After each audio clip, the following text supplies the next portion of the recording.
Hello friends, આજે આપણે બનાવીશું રાજમા ચાવલ. એકદમ સરસ ટેસ્ટી ગ્રેવી સાથે રાજમા બનાવીશું. સાથે કુકરમાં ફટાફટ રાઈસ પણ તૈયાર કરીશું. તો આ રાજમા ચાવલ ખૂબ જ ટેસ્ટી લાગે છે અને બનાવવામાં ખૂબ જ ઓછો સમય લાગે છે. તો ચાલો રાજમા ચાવલ બનાવવાનું ચાલુ કરીએ. જો તમને રેસીપી ગમે તો વિડીયોને લાઇક કરજો, શેર કરજો. આવા જ નવા વિડીયો જોવા માટે મારી ચેનલને સબસ્ક્રાઈબ કરો. તો સૌથી પહેલાં રાજમા બનાવવા માટે અહીંયા મેં 1 કપ રાજમા લીધા છે. અહીંયા મેં રાજમાને પલાળીને લીધા છે. રાજમા તમે 6 થી 7 કલાક અથવા ઓવરનાઇટ પલાળી દો.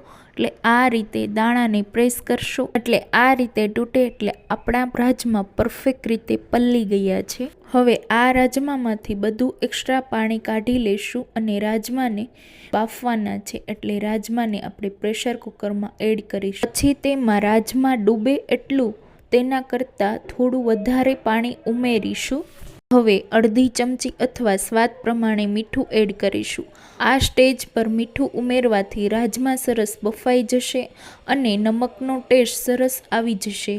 કુકરનું ઢાંકણ બંધ કરી મીડિયમ ગેસની 5 વિસલ કરીશું. રાજમા બફાય એટલા અહીંયા આપણે 2 કપ જેટલા બાસમતી ચોખા લીધા છે. ચોખાને 10 થી 15 મિનિટ માટે પલાળી દેવાના છે. તો ચોખામાં આ રીતે પાણી ઉમેરી દઈશું અને સરસ પલાળી દઈએ. તો અહીંયા કુકરમાં સરસ મીડિયમ ગેસની ફ્લેમ પર 5 વિસલ થઈ ગઈ છે. તો આ રીતે વિસલ થઈ જાય એટલે ગેસ બંધ કરી ઠંડુ કરી 10 મિનિટ પછી તમે રાજમાને ચેક કરી લઈએ તો તે સરસ બફાઈ ગયા છે અને પ્રેસ કરી એટલે આસાનીથી દાણો પ્રેસ થઈ જાય છે. અહીંયા તમારે એક વાતનું ખાસ ધ્યાન રાખવાનું છે, આ પાણીને ફેંકવાનું નથી. રાજમા જ્યાં સુધી વઘાર ના કરો ત્યાં સુધી ગરમ પાણીમાં જ રાખવાના છે એટલે રાજમા બિલકુલ કડક ના થાય.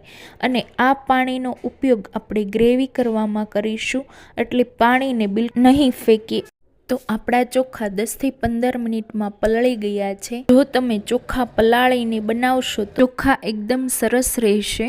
ચોખામાંથી બધું એક્સ્ટ્રા પાણી કાઢી લેશું અને હવે પલાળેલા ચોખાને આપણે કુકરમાં એડ કરીશું. હું અત્યારે આ ભાત પ્રેશર કુકરમાં બનાવી રહી છું, પણ તમે છૂટા પણ બનાવી શકો છો. કુકરમાં ભાત ઉમેર્યા પછી તમે જે વાટકી ભરીને ચોખા લીધા હતા એ જ વાટકી ભરીને આપણે 4 કપ જેટલું પાણી લેવાનું છે. તો અહીંયા મેં 4 કપ જેટલું પાણી ઉમેરી દીધું છે.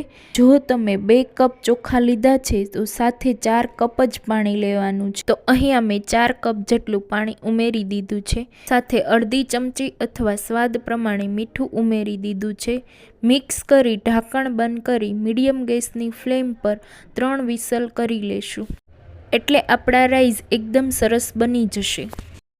હવે અહીંયા રાજમાના વઘાર કરવા માટે 4 ચમચી જેટલું તેલ કડાઈમાં ઉમેરી દીધું છે. તેલ ગરમ થાય એટલે તેમાં અડધી ચમચી હિંગ, અડધી ચમચી જીરું ઉમેરીશું. સાથે 7 થી 8 લસણની કળી ક્રશ કરીને ઉમેરી દેશું અને 1 ઇંચ આદુને છીણીને ઉમેરી દીધું છે. સાથે એક મોટી સાઈઝના મરચાંને ઝીણું કટ કરીને ઉમેરી દીધું છે. અહીંયા તમે તીખાશ માટે મરચાંને વધારે કે ઓછું કરી શકો છો. બધી જ વસ્તુને સારી રીતે મિક્સ કરી દઈશું. હવે થોડું એવું સતળાય એટલે એક મોટી સાઈઝની એકદમ બારીક કટ કરેલી ડુંગળીને ઉમેરીશું. ડુંગળીનો હલકો કલર ચેન્જ થાય ત્યાં સુધી સાતળી લેશું. 2 થી 3 મિનિટ જેવું થઈ ગયું છે ને આપણી ડુંગળી સરસ સતળાઈ ગઈ છે. આ રીતે ડુંગળીનો કલર ચેન્જ થઈ ગયો છે તો આપણે આમાં ટામેટાની પ્યુરી ઉમેરવાની છે.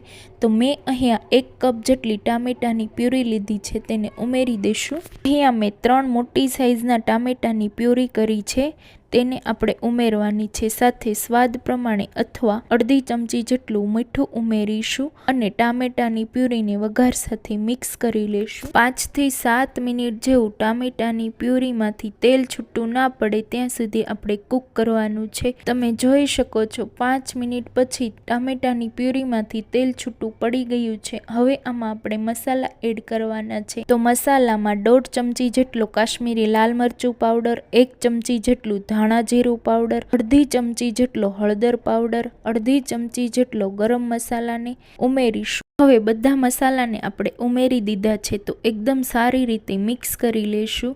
આ રીતે મસાલા ઉમેર્યા પછી એકદમ મીડિયમ ગેસની ફ્લેમ પર 3 થી 4 મિનિટ જેવું મસાલાને આપણે સાતળી લેશું.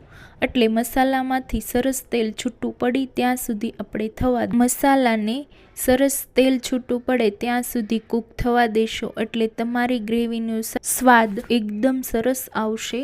આ રીતે બધું જ તેલ ઉપર આવી ગયું છે એટલે આપણા મસાલા એકદમ સતળાઈ ગયા છે. તો આ રીતે મસાલાને મિક્સ કરી અને રાજમાને ઉમેરી દઈશું. તો અહીંયા આપણા રાજમામાં વધારે પાણી નથી એટલે આપણે પાણી સાથે જ રાજમાને ઉમેરી રહ્યા છીએ. જો તમારે વધારે પાણી હોય તો રાજમામાંથી થોડું પાણી અલગ કરી અને રાજમાને ઉમેરી દેજો, અથવા જો તમારે રસો વધારે જોઈએ એ પ્રમાણે પાણી ઉમેરજો. હવે આ બધી જ વસ્તુને સારી રીતે મિક્સ કરી લઈએ અને મીડિયમ ગેસની ફ્લેમ પર 5 થી 6 મિનિટ માટે રાજમાને કૂક કરી લઈએ. અહીંયા તમે જોઈ શકો છો ગ્રેવીમાંથી તેલ છૂટું પડવા માંડ્યું છે એટલે તેમાં આપણે 1 ચમચી જેટલી કસૂરી મેથીને ઉમેરશું.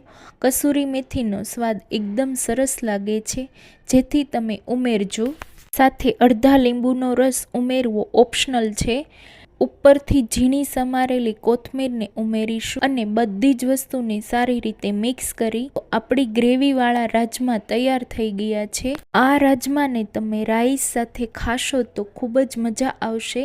તો હવે 10 મિનિટ જેવું સમય થઈ ગયો છે ને આપણા રાઈસ એકદમ સરસ રીતે કૂક થઈ ગયા છે.